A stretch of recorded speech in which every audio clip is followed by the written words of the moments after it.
جو سفر معراج تھا، تو یہ قرآن سے بھی باقاعدہ ثابت اور احادیث نبویہ صلی اللہ تعالی علیہ وسلم سے، یعنی علماء نے اس چیز کو باقاعدہ بیان کیا، بلکہ صحابہ کرام علیہ رضوان میں سے ایک جماعت صحابہ کی جو اسی بات کے قائل اور معتقد کہ یہ معراج جسم مع روح، یعنی ایسا نہیں ہے کہ یہ صرف کوئی روحانی سفر تھا یا روح کے معراج ہوئی، ایسا نہیں ہے، اور ایسا بھی نہیں ہے کہ یہ نیند کا ایک واقعہ تھا، خواب میں، کچھ اس کی تعویل یوں کر لیتے ہیں خواب کا واقعہ تھا۔ میں آپ سے سوال کرتا ہوں کہ اگر آپ کے علاقے میں کوئی شخص صبح اٹھ کر ایک خواب بیان کرنا شروع کر دے، بلا تشبیہ، میں جنرل بات کروں، ایک خواب بیان کرے اور کہے کہ بھئی میں تو رات کو سویا تو میں فلاں ملک میں پہنچ گیا، وہاں بزنس کرنے لگ گیا، میں نے یہ کیا وہ کیا، سیر کی، پھر واپسی آ گیا، صبح میں اٹھاؤں اپنے بستر پر ہوں تو آپ کے سامنے۔ کیسے ممکن ہے کہ ایک رات میں تو فلاں ملک میں چلا گیا، سیر بھی کر کے واپسی آ گیا؟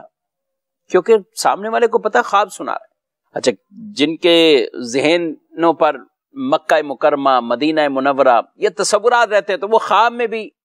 یہ زیارتیں کرتے رہتے ہیں۔ اب اگر کوئی یہ کہتا ہے بھی میں خانہ کعبہ کا طواف کر رہا ہوں، میں نے اپنے آپ کو خواب میں دیکھا، میں مدینہ پاک میں حاضر ہوں، میں نے خواب میں دیکھا، کون سا آدمی اس پر اعتراض کرے گا؟ بلکہ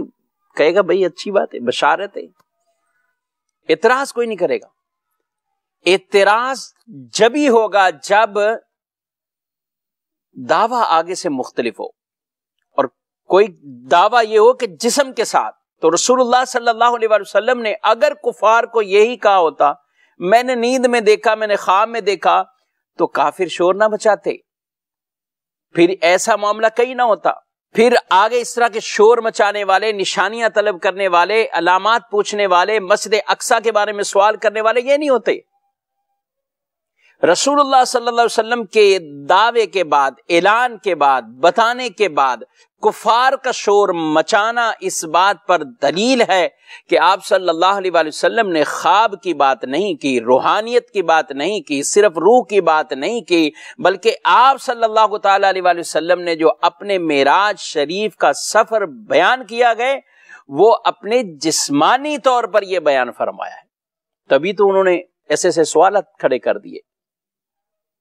تو اس لیے جو یہ کہے کہ یہ روح کا معاملہ تھا وہ بھی غلط، جو یہ کہے کہ نیند کا معاملہ تھا وہ بھی غلط۔ ہمارا عقیدہ اور جمہور اہل اسلام کا یہ عقیدہ ہے کہ معراج شریف جسم مع روح دونوں کے ساتھ، جسمانی طور پر بھی آپ باقاعدہ جسم کے ساتھ تشریف لے کر گئے، مسجد حرام سے مسجد اقصی، مسجد اقصی سے آگے آسمانوں پر، ان آسمانوں پر آپ نے انبیاء سے ملاقاتیں کی، ہر آسمان پر ایک وہ خاص دروازہ جو کسی کے لیے کبھی نہیں کھولا گیا، وہ دروازہ ہے ہی اس کام کے لیے، اس کے پر جو دربان کھڑے ہوئے وہ ہے ہی اسی کام کے لیے کہ جب محمد مصطفیٰ صلی اللہ علیہ وسلم معراج کے لیے آئیں گے تو وہ پوچھیں گے ہاں کون ہے؟ جبریل سے پوچھا گیا کہ آپ کے ساتھ کون ہیں؟ تو کہا میرے ساتھ محمد صلی اللہ علیہ وسلم، تو دروازہ کھلا، آسمانوں پر یہ سیر، انبیاء سے ملاقات، وہاں سے بیت المعمور، بیت المعمور سے آگے پھر مکان سے لا مکان کی طرف، یہ مزید آگے ترقیاں آپ نے فرمائی، اور یہاں تک کہ جاگتے ہوئے بیداری کے اندر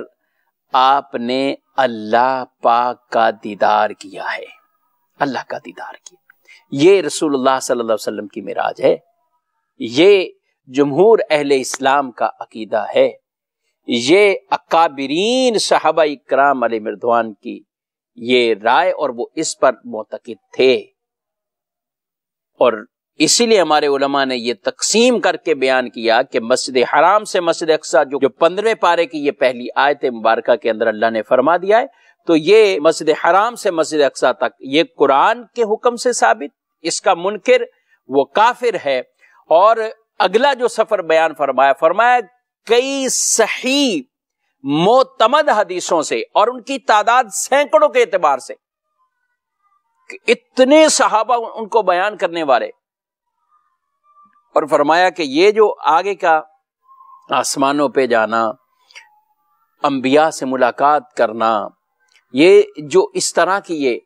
جبریل امین کا آنا، آپ کو لے کے اس اعزاز کے ساتھ جانا، مسجد اقصی میں آپ کا امامت فرمانا، یہ سارا کچھ کیا ہے؟ فرماتے ہیں کہ یہ معتمد، صحیح، مشہور، متواتر،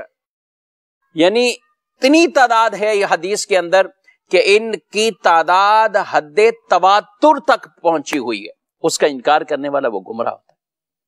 تو یہ عقیدہ ہم سب کو معراج مصطفیٰ صلی اللہ علیہ وسلم کے حوالے سے یہ رکھنا اہم اور ضروری ہے۔